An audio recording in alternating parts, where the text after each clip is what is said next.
Hello, everyone, and welcome to another episode of the Econ Americas podcast, where we share under the radar investment opportunities from countries across the Americas, North America, Central America, South America.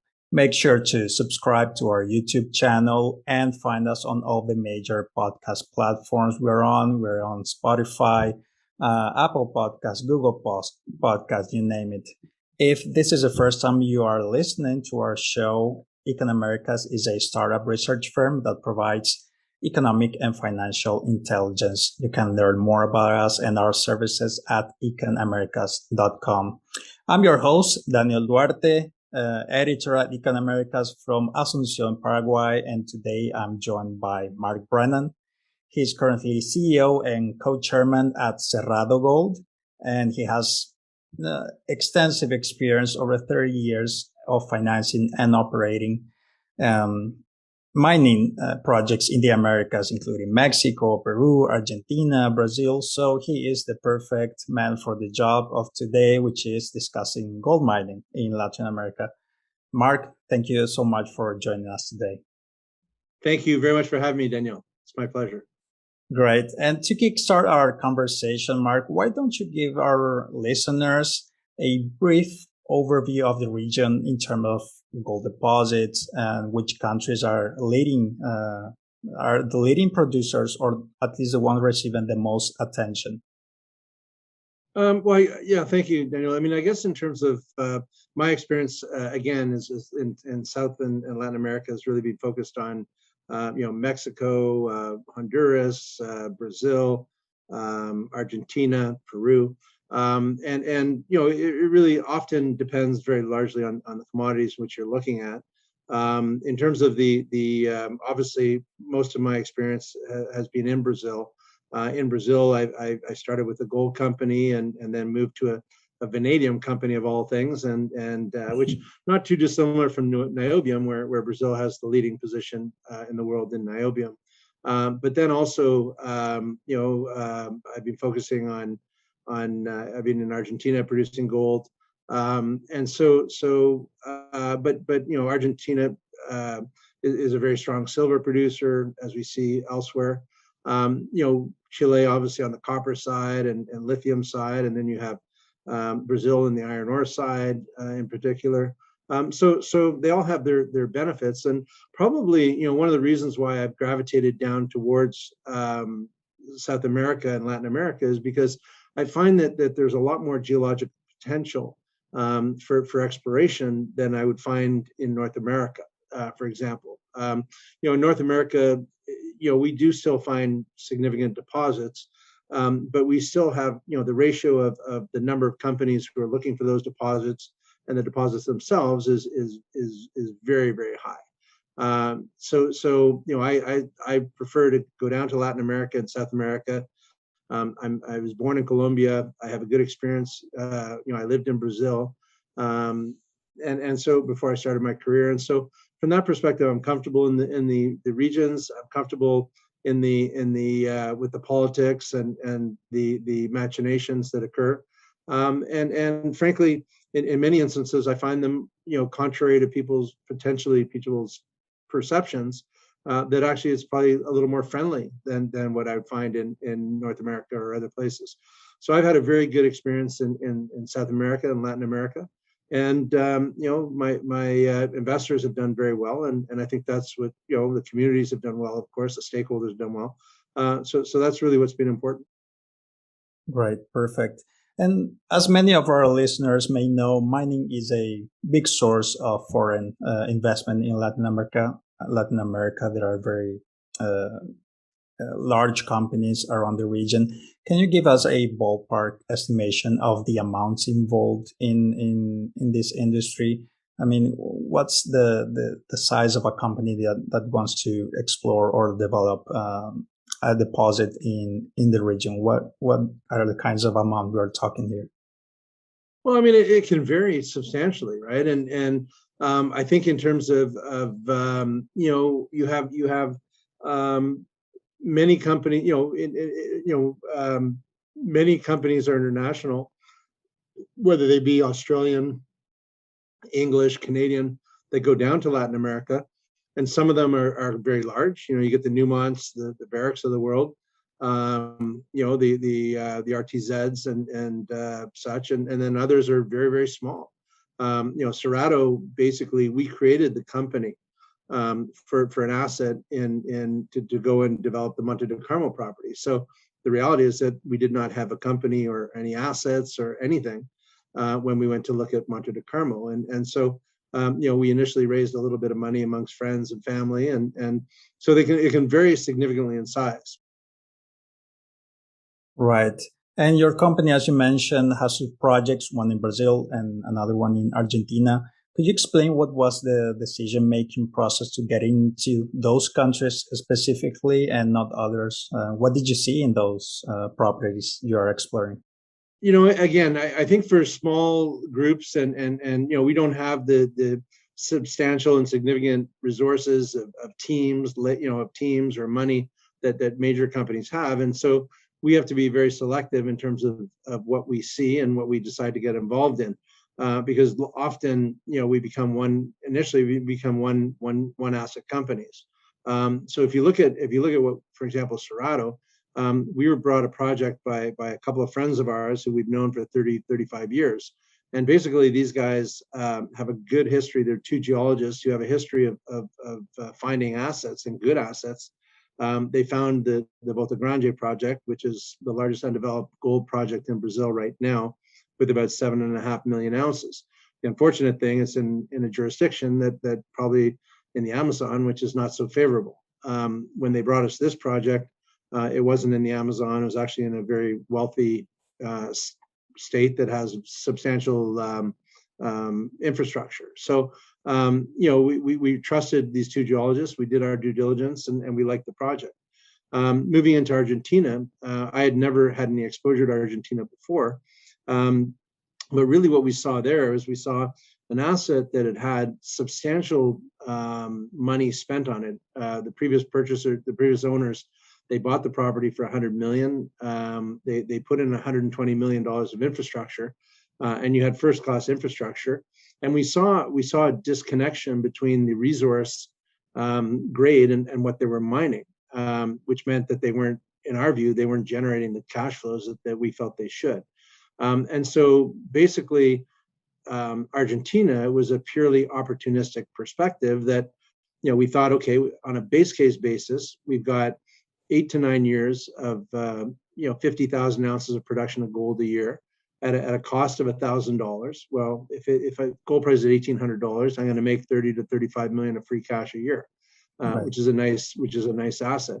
But also, we see tremendous opportunity for exploration growth. We've got a very big property there, and so everything is just in the ingredients were all kind of they fell into place. And if I look at Brazil, we published a PA last week, and for the first 5 years, it looks like we can produce 150,000 ounces a year for 5 years at a cost of $431 all in.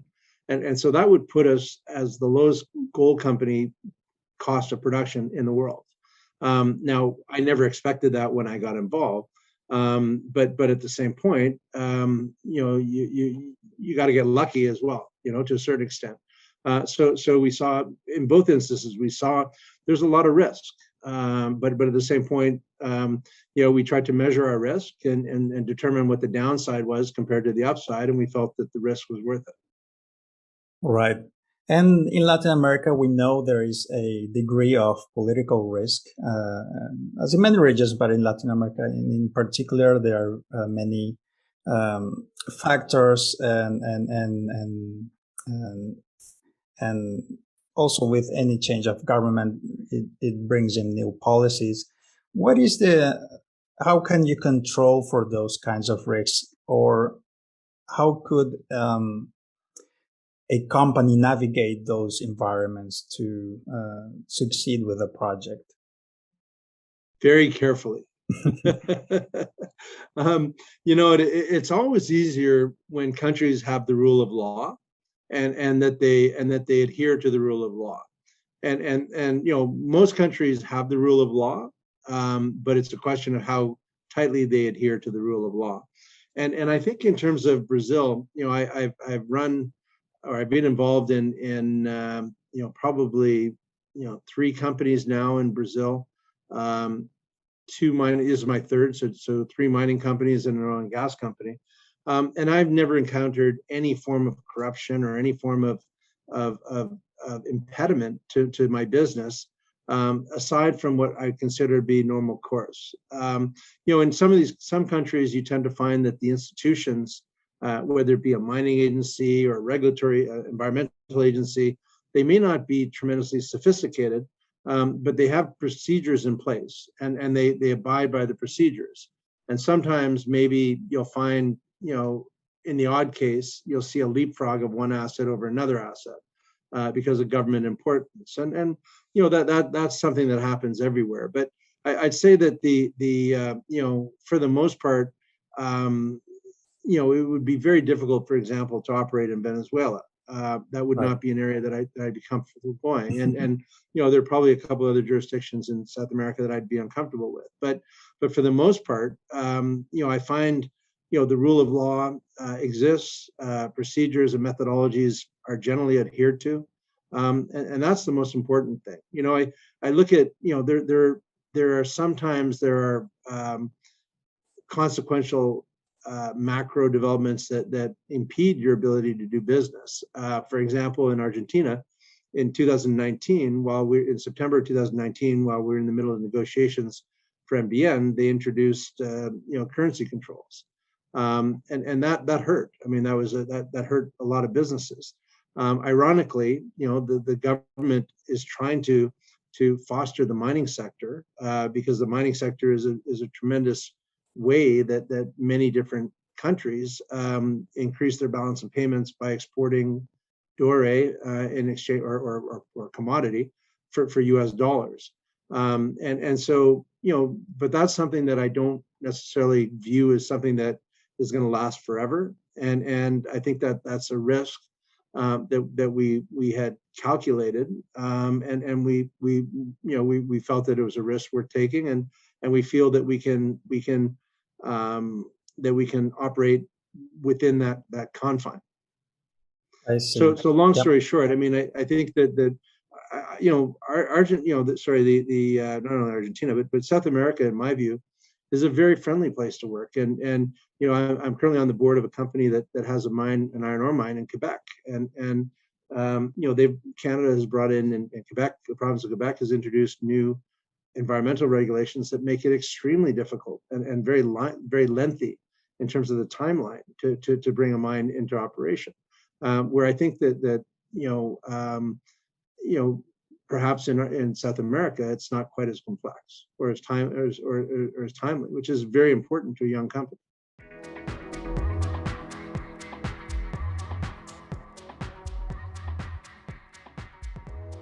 Digital nomads have boomed during the pandemic. Worldwide, they have surpassed 100 million. Like many countries, Colombia wants to attract these high-skilled, high-income individuals who do not occupy local jobs. On December 31, 2020, the Colombian Congress passed the Entrepreneurship Law, which includes a special regime for digital nomads, tech entrepreneurs, and remote workers. It creates a visa for digital nomads to stay between 6 and 12 months in Colombia and work from there legally. The law covers individuals who work remotely or independently for foreign companies. Those who work remotely for local Colombian companies are covered by different legislation. Since the Colombian government is still working out the details, information on the price, requirements, and application process is not available yet. What is known is that applying for this visa will be easier than for a common work visa, and that digital nomads must have international health insurance during their stay. Colombia, aside from its landscape diversity, mild climate, and friendly people, have been developing the infrastructure to host digital nomads. Currently, there are 100 co-working spaces across the country.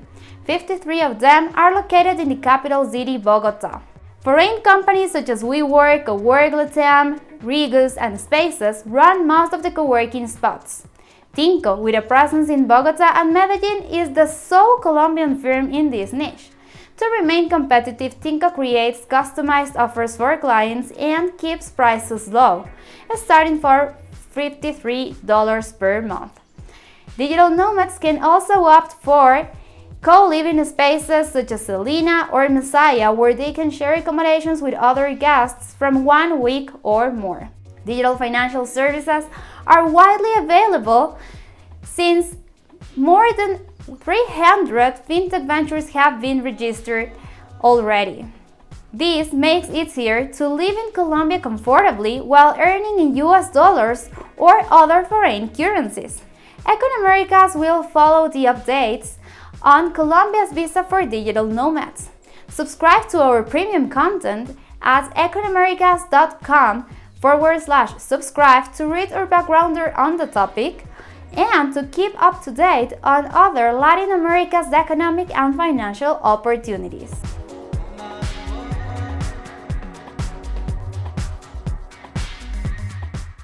And now that you mentioned Canada, I just wanted to ask you, why is it that so many Canadian companies, in particular like Cerrado Gold, which is based in Toronto, are based out of Toronto and are listed on the TSX Venture Exchange or another Canadian exchange? Why is it that Canada has an outstanding presence in Latin American mining companies? I think Canadians generally have a very strong presence in mining globally, and not just in Latin America or South America. And I think that's largely due to the culture that we have here. We obviously are significant exporters or producers of many commodities, but also I'd say that the TSX has created a mechanism whereby very young companies can start where you can't find this type of ability in other jurisdictions, and they've engendered a very entrepreneurial environment where you can go and create your companies and become publicly listed companies, and with jurisdictions within Canada or outside of Canada. And so I remember when I was running Largo Resources, which was a company I founded and took from nothing, and we developed that into the world's highest grade and lowest cost producer of vanadium. Basically, I was talking to my friends at Itaú, the bank that were helping us there, and I was just saying, well, why don't you guys create a small cap exchange? You guys, the government is always talking about fostering the mining sector. Why don't you create look at what we have at the TSX. There's nothing unique about it. Brazil has lots of savers. They have lots of people with substantial investments.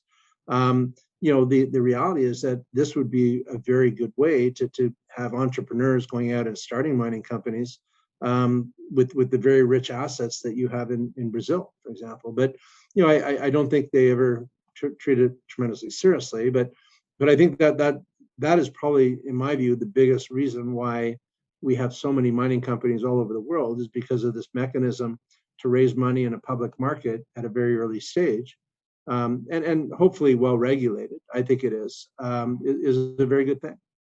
Exactly. And here at Econ Americas, we have written several backgrounders about Latin American stock exchanges and how little presence you have of not only mining companies, but startups.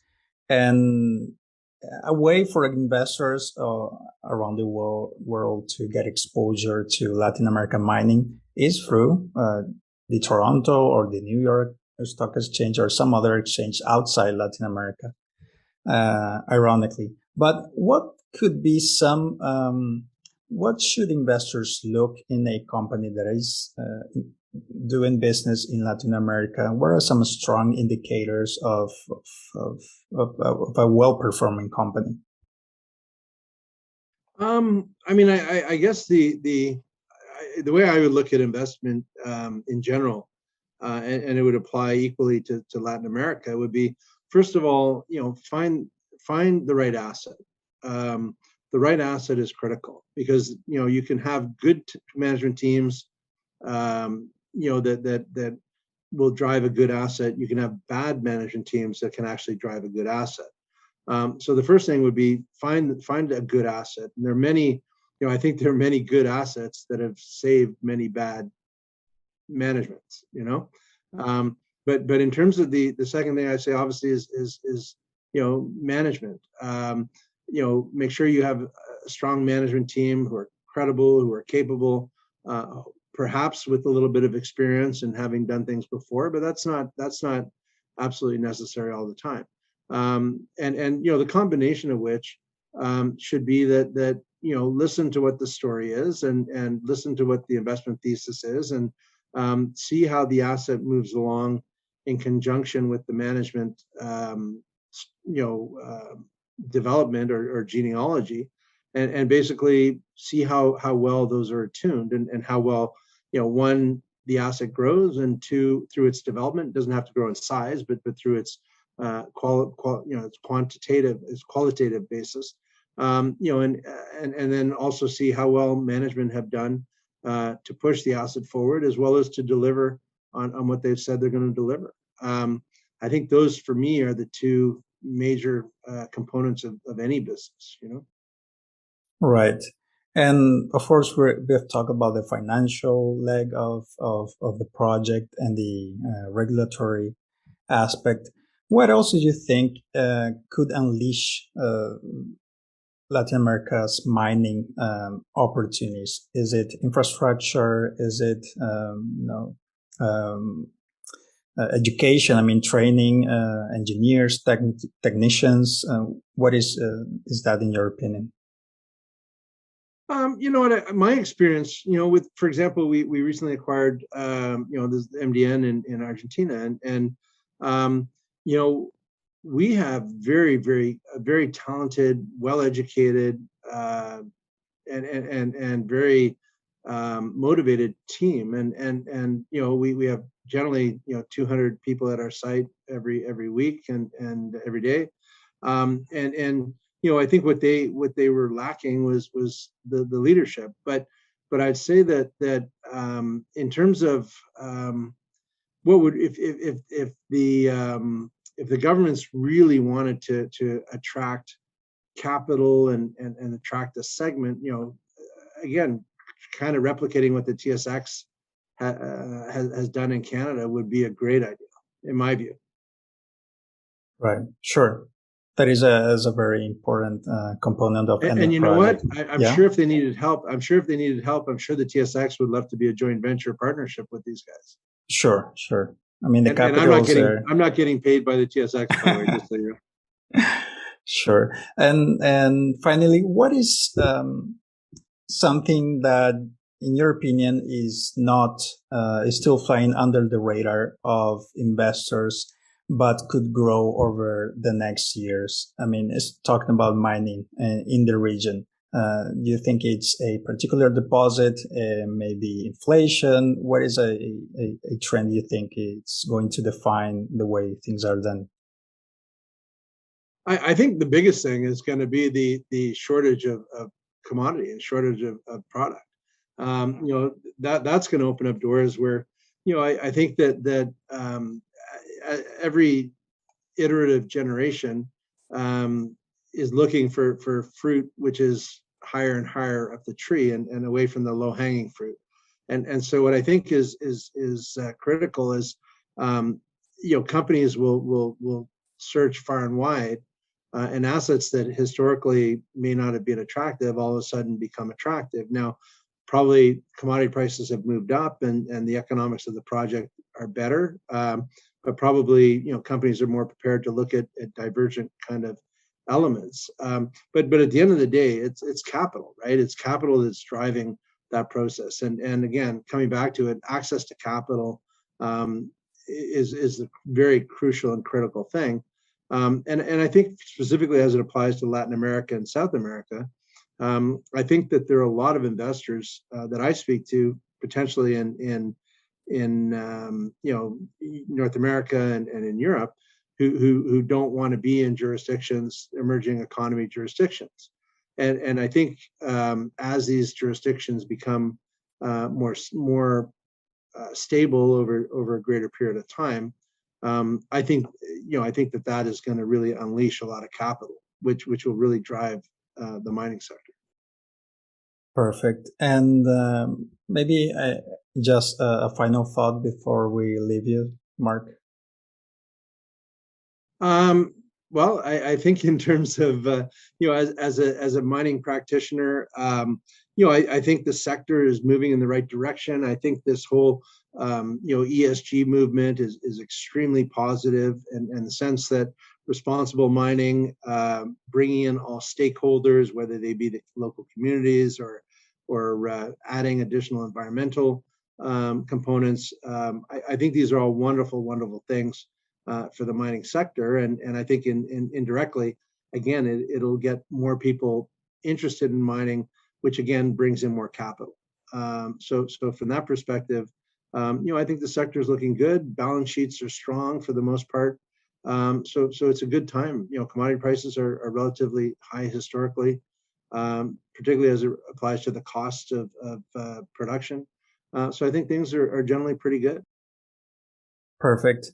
Well, folks, if you want to learn more about Mark, we'll leave all the links in the show notes to his social media accounts, if he has any, and his website, Cerrado Gold, it's also going to be there.